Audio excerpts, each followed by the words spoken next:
ក្រោយផ្ទុះការរិះគន់ពីមហាជនលើការប្រកួតរវាងកីឡាករគុនខ្មែររ៉ាត់សូសាននិងកីឡាករឡាវថងបាំសុភឹមដែលប្រកួតនៅសង្វៀនបាយ័នស្ទឹងមានជ័យកាលពីថ្ងៃទី24ខែឧសភាឆ្នាំ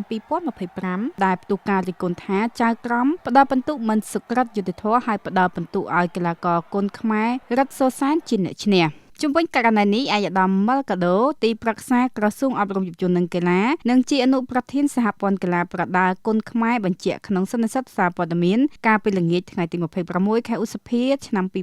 2025នៅសាលាប្រជុំមជ្ឈមណ្ឌលកីឡាកងយុទ្ធពលខេមរភូមិន្ទបានបញ្ជាក់ថានៅក្នុងការកំណត់លទ្ធផលនៃការប្រកួតឲ្យឈ្នះឬចាញ់គឺស្របតាមគោលការណ៍របស់សហព័ន្ធកីឡាប្រដាល់គុនខ្មែរដោយចៅក្រមកាត់សេចក្តីនិងកំណត់លទ្ធផលឈ្នះចាញ់លើគោលការណ៍ធំៗដូចជាឈ្នះដោយពិន្ទុឈ្នះដោយគូប្រកួតសម្លាប់ឈ្នះដោយគូប្រកួតសុំចុះចាញ់និងឈ្នះដោយរបួសដែលអាជ្ញាកណ្ដាលជាអ្នកបញ្ចប់ជារួមអាយដាមអនុប្រធានអះអាងថារាល់ការកំណត់ការឈ្នះចាញ់ក្នុងការប្រកួតនីមួយៗសុទ្ធតែយោងតាមគោលការណ៍ច្បាស់លាស់ការប្រកួតប្រដាល់គុនខ្មែរចៅក្រមដាក់ពិន្ទុតាមទឹកពីទឹកទី1ដល់ទឹកទី5អ្នកឈ្នះបាន20ពិន្ទុអ្នកចាញ់បាន19ពិន្ទុរាប់ម្ដងដក2ពិន្ទុរាប់ពីរដងដក3ពិន្ទុអ្នកដែលសរុបពិន្ទុមកច្រើនជាងគេជាអ្នកឈ្នះដូច្នេះក្នុងករណីគូប្រកួតនេះកីឡាករបង្គោលក្រហមរ៉ាត់សូសានបានយកឈ្នះកីឡាករឡាវថងបាំងសុភឹមការដាក់ពិន្ទុប្រដាល់គុនខ្មែរគឺយោងទៅតាមបទបញ្ជាប្រដាល់ដែលទើបនឹងបោះពុម្ពផ្សាយកាលពីចុងឆ្នាំ